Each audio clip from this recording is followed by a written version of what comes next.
Bonsoir et bienvenue à cette nouvelle édition de Direct.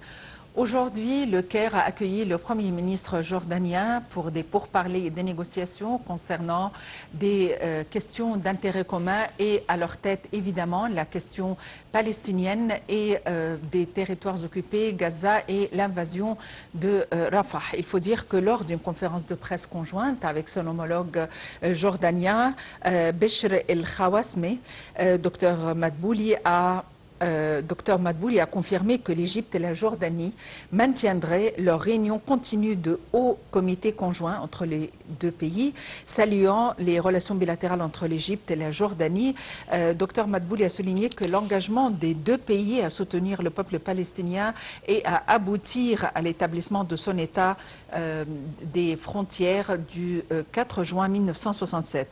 Il a ajouté que l'Égypte et la Jordanie soulignent l'importance de reconnaître l'État palestinien comme la seule solution au conflit proche-oriental. Il faut dire que le Premier ministre a également confirmé la position égyptienne ferme contre le déplacement forcé des Palestiniens, soulignant que toute mesure visant à imposer le déplacement forcé des Palestiniens de Gaza pourrait conduire à un autre déplacement forcé de la Cisjordanie, liquidant ainsi complètement la cause palestinienne. Dr Madbouli a souligné que le terminal de Rafah est ouvert 24 heures sur 24, indiquant que plus de 80% du soutien aux frères palestiniens provenant de l'État égyptien et des institutions égyptiennes depuis le début de la crise dans la bande de Gaza, ajoutant que les actions militaires injustifiées d'Israël les entravent. Et de son côté, le Premier ministre jordanien a réaffirmé le refus de son pays de toute circonstance pouvant conduire à toute forme de déplacement forcé des frères palestiniens. Dans le même contexte aussi, le chef de l'État avait affirmé sa fierté dans des relations distinguées historiques entre l'Égypte et la Jordanie, soulignant l'importance que l'Égypte accorde aux relations bilatérales et la coopération dans le but de réaliser les intérêts communs et de réaliser les aspirations des deux peuples.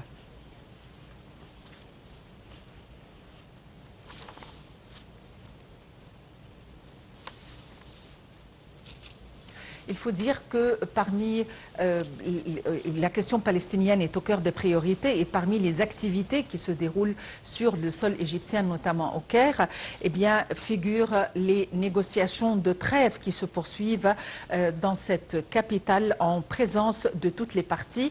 Le Caire accueille actuellement des délégations du Hamas et d'Israël, ainsi que les médiateurs qataris et américains pour parvenir à une trêve dans la bande de Gaza.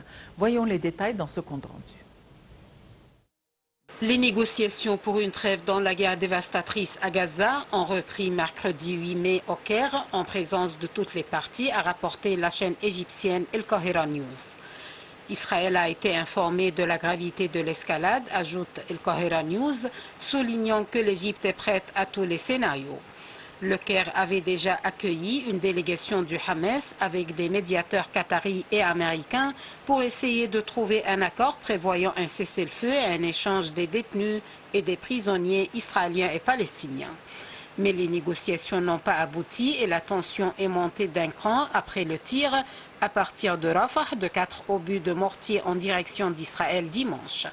L'armée israélienne a déployé des chars mardi, dont Rafah prit le contrôle du passage frontalier avec l'Égypte, pays qui accueille les négociations de la dernière chance pour tenter de trouver un accord de trêve associé à la libération d'otages. Alors que les deux principaux points d'accès à l'aide humanitaire, Rafah et Karm Abu Salem, étaient fermés, l'armée israélienne a annoncé mercredi la réouverture du point de passage de Karm Abu Salem pour introduire l'aide humanitaire dans la bande de Gaza, 4 jours après sa fermeture consécutive aux tirs de roquettes sur la zone. L'armée israélienne avait affirmé mardi mener une opération dans des zones spécifiques de l'est de Rafah, après un appel la veille à évacuer des dizaines de milliers de familles de ce même secteur de la ville qui abrite 1,4 million de Palestiniens selon l'ONU.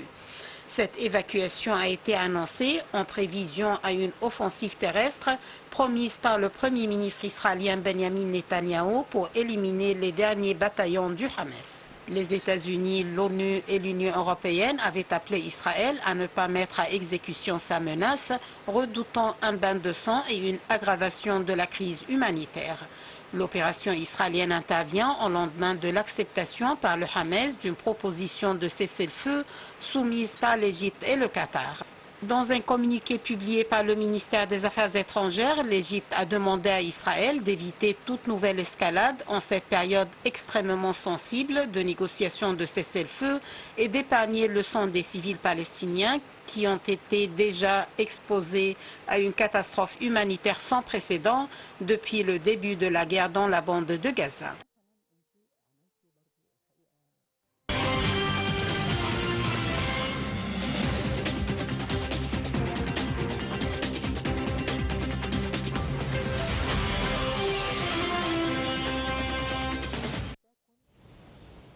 Et pour nous donner plus d'explications, nous avons le plaisir d'avoir en ligne Dr Essam Abdel Fattah, professeur d'analyse de discours politique.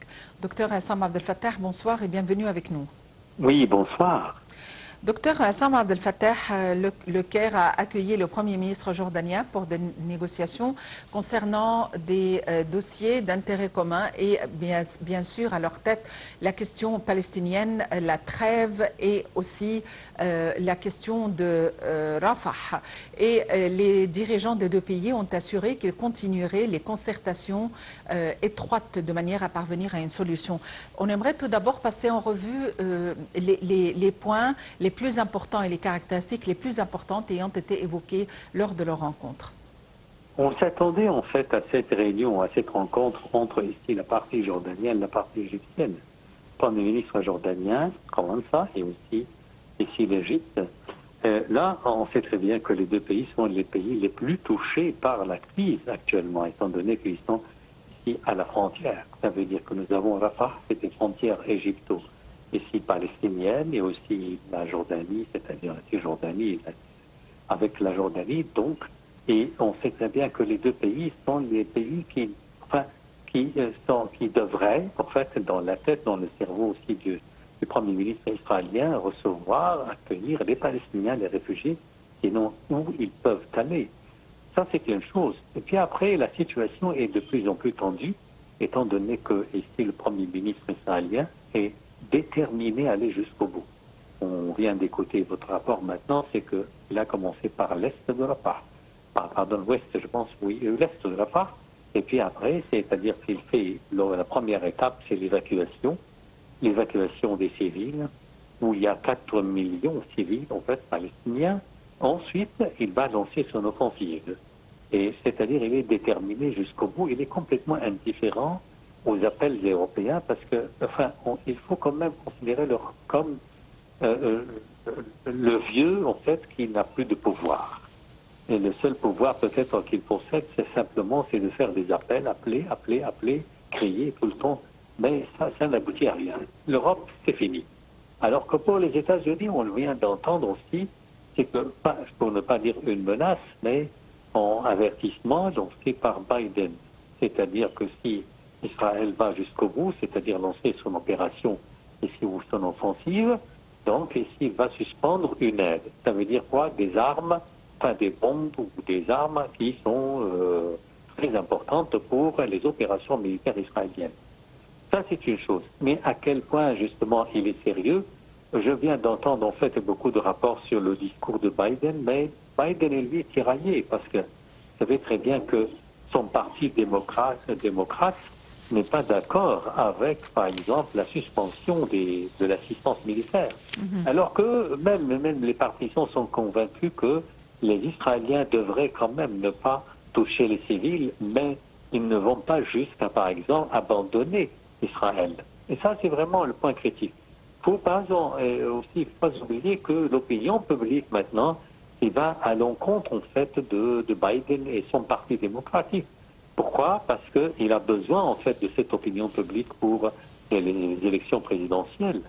Alors, ici, c'est pour ça, d'après les estimations, que Biden peut-être risque aussi justement, dans les élections, comme candidat, en fait, de ne rencontrer que l'échec cuisant. C'est-à-dire l'échec cuisant dans les élections présidentielles. Ça, c'est une chose. Et maintenant, revenons ici au Proche-Orient. La situation est très tendue, est très critique. Pourquoi? Parce qu'on sait très bien que, c'est-à-dire lancer une offensive, ça veut dire que le corridor de Philadelphie est menacé. Et menacé par quoi? Et justement, ça implique bien entendu une violation aussi de Camp David. Parce que le corridor, Israël ne doit pas en fait se rapprocher de ce corridor. En fait, l'offensive aussi menace aussi la sécurité, non seulement de celle de l'Égypte, mais aussi celle de la Jordanie. Docteur Hassan Abdel Fattah, Joe Biden avait mis des conditions à la livraison et au soutien qu'il pourrait accorder à Israël et la livraison d'armes. Et il a dit qu'il cesserait de livrer des armes en cas d'offensive majeure. Donc, entre parenthèses, et puisque ceci est votre spécialité, comment analysez-vous majeur? Comment peut-on définir majeur? C'est-à-dire, il soutient une invasion, mais selon certaines limites, c'est ça? Écoutez, parce que c'est-à-dire que d'après, certainement, moi je suis d'accord avec les observateurs, parce que j'ai entendu, on fait ce discours, je suis d'accord avec les observateurs qui disent justement que ces expressions sont vides de sens. Et on a déjà entendu ces expressions auparavant dans des occasions relatives ici à la crise ukrainienne. C'est-à-dire qu'on a déjà entendu, lorsqu'il y a un locuteur qui parle, locuteur c'est celui qui tient un discours par exemple, lorsqu'il parle et aussi il répète les mêmes expressions dans différentes organisations et pragmatiquement parlant, ces expressions en fait ne débouchent pas sur une action réelle, alors ces expressions se vident de leur sens. Et sur ça, je suis complètement d'accord. Biden ne peut pas abandonner Israël. Et la preuve, c'est que Israël est déterminé à aller jusqu'au bout, malgré le discours de Biden. Parce que ici, c'est-à-dire que Biden ne peut pas non plus en fait aller jusqu'au bout. Pourquoi? Parce qu'il sait très bien que son parti démocrate n'est pas du tout d'accord avec son discours. C'est-à-dire que malgré en fait, la pitié peut-être que les partisans de Biden l'expriment de temps à autre vis-à-vis envers les Palestiniens. Or, certainement, il y a toujours une ligne rouge. C'est quoi? La ligne rouge, c'est de jamais abandonner Israël. Jamais abandonner. Et puis après, regardez, que de fois, en fait, Biden a lancé des appels pour cesser de tuer les civils, mais c'est-à-dire en l'air, tout ça est en l'air. Les États-Unis ne peuvent pas, en fait, abandonner. Et que Netanyahou sait très bien qu'ici, il ne serait jamais abandonné. Et vous allez voir, c'est-à-dire que... Mais le problème, c'est que moi, à mon avis, peut-être Biden, parfois, il profère des déclarations contradictoires.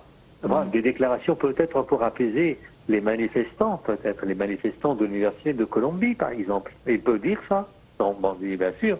Et en même temps, quand il se tourne vers ici son camp, c'est-à-dire les démocrates ou bien les juifs ou les israéliens, alors il dit non, les Américains disent ils sont d'accord, l'Amérique est d'accord avec Israël pour mettre fin définitivement, en fait, aussi à la faction de Hamas.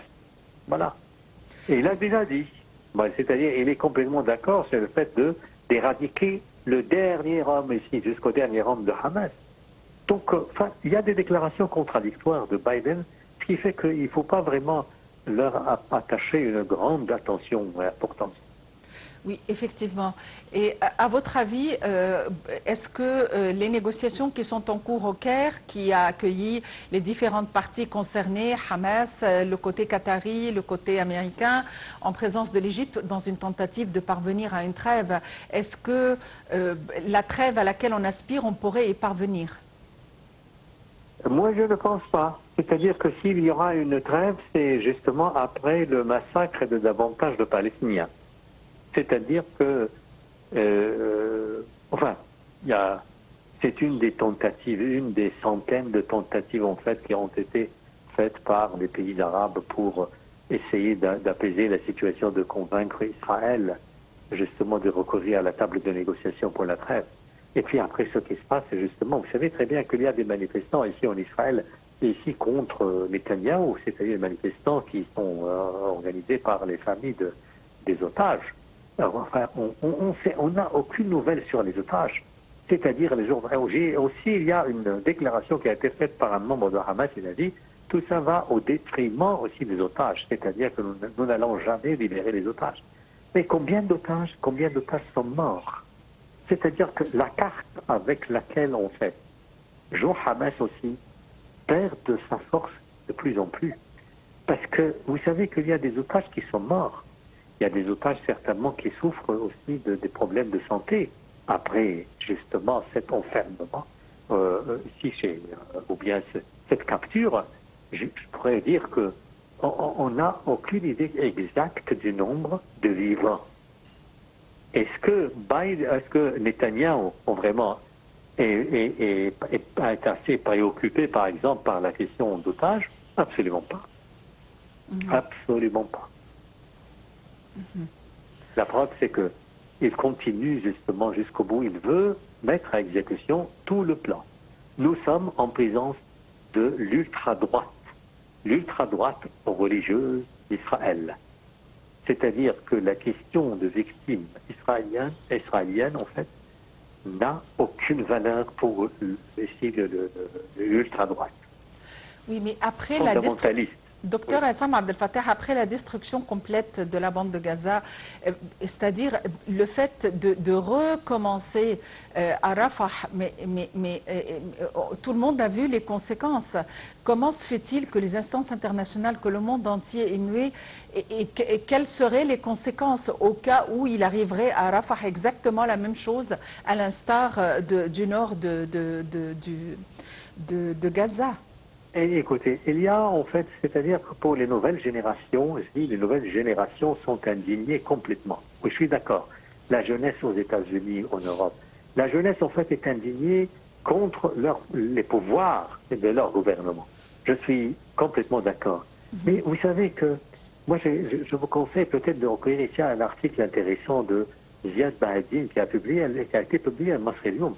Il y a eu une rencontre avant-hier, je pense, avec l'ex-ministre de la Défense, Jean-Yves Le Drian, et c'est-à-dire qu'il dit, d'après certainement l'auditoire, tout ce qu'il a dit, n'ajoute rien.